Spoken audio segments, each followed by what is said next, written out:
I think I've always loved to move and do rhythm. My mom says even when I was little, I was like clicking my heels to songs and all of those things. But really formalized, I guess, training, if you will, happened when Susan Bradford, which is my mom's really, really good friend, I know her as Aunt Susan, decided to start a children's African dance company.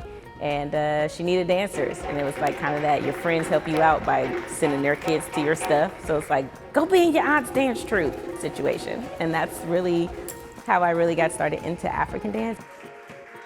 At home in my living room, dancing, watching videos right before I even, joined the troupe, was always a sense of happiness and joy. I loved every second of it. And so moving into a children's company where there are also people around me who also enjoy to dance was definitely a space that was opened up for me to just do really that self-expression and have a good time and make friends. It really just felt like another part of life that I just really enjoyed being at and doing. I think that the learning part was definitely fun, but it felt more like kinship and friendship and being a part of something, but that connector feeling that was like,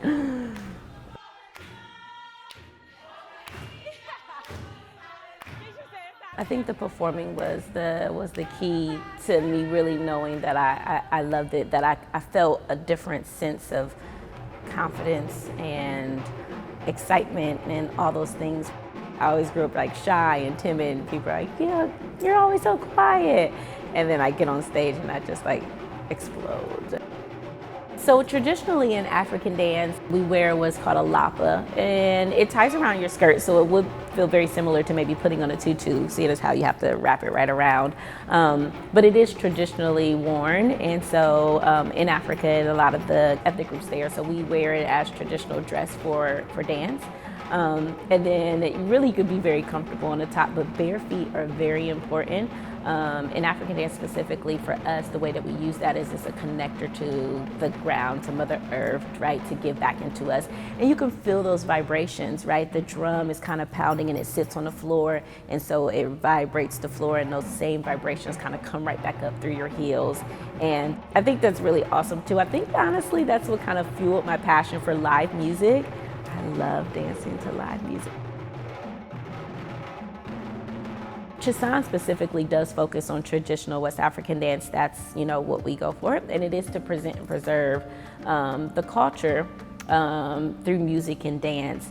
And I think it's important for us to do that because it continues to give African Americans an understanding that we had a whole life before slavery, that there were and there still are sisters and brothers of ours who have had freedom this entire time and have been able to practice and support and love each other through these particular cultures and beliefs that really supported the system that they worked in, this communal idea. And I think that's really where Chisan focuses on presenting and preserving and showing that. And I think that's why it's important for us to stay into what we consider the traditional form, right? We want to show the roots of it. I started hearing about some of the different things that they were doing over here at Ohio State, which is they had some Africanist movement instructors coming in, and they were looking at those, celebrating those different kind of works. And I have to admit and be honest, when I was younger, Ohio State seemed very far away from me. I didn't see myself there. I didn't see a lot of people who looked like me. I didn't have a problem with it. It just wasn't my path. I didn't do ballet. When little girls were going to class on Saturday mornings and putting ballet shoes on the tutus, I was tying on a lapa and taking my socks and shoes off to hit the floor for African dance. So for every recital they did, I was in the community doing a performance. And so, yes, I've been able to teach African dance over the past couple of semesters, and it's been great. I love it.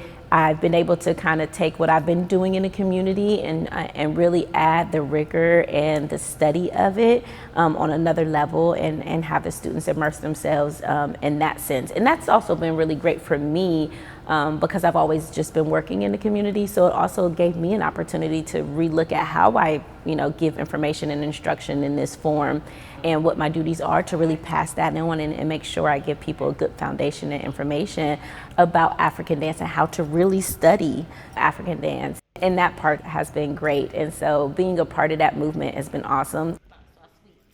I've also been able to be under a new set of tutelage, if you will, about my teachings and how I do the things. And so it's twofold. I'm getting to share what I love to do, all of this information and love and passion that's already been, building up inside of me. I'm teaching that. And then I'm also learning new ways to do that as well with the instructors that are here. So I consider myself a community dancer because I understand how much my community has poured into me.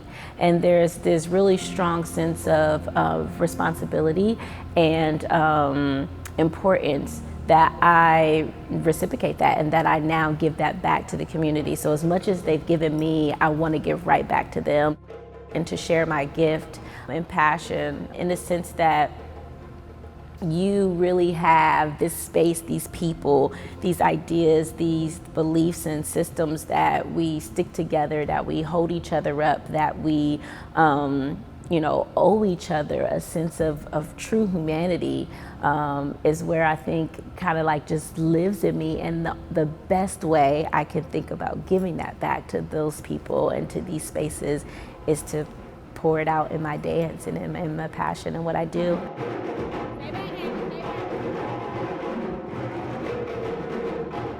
Part of my research here at Ohio State and part of what my drive is understanding the importance of when children are young, right? And there's a moment in time or space where pouring into them, having specific leadership and guidance, having a appointed person to kind of usher them through those little moments, which are really difficult as you kind of teenager change over. I think those moments are really important, and we need to put a little more focus there so that when you do get to, for example, my age, that again, that understanding that you were once supported by someone, so you may have that feeling or understanding that there's a little responsibility there to carry the next person. And I think that's where my drive for humanity comes from, and that's really born out of my time with Chassan. I specifically had somebody guiding me and helping me through those teenage years. And it wasn't that I was perfect. I got suspended from school. I know, don't tell anybody. It's a blemish on my record. But I did. So I got in trouble. I was a follower. I didn't stand up for myself sometimes. Some bad decisions were made, and I cut school, so I wasn't perfect. These things happened, but because there was someone particularly in place that could connect to me through dance, but connect to me on this thing we call life, that when I got older, I realized I made it through because somebody was holding my hand. And so we kind of call that a rite of passage, right? And that's what it turns over to.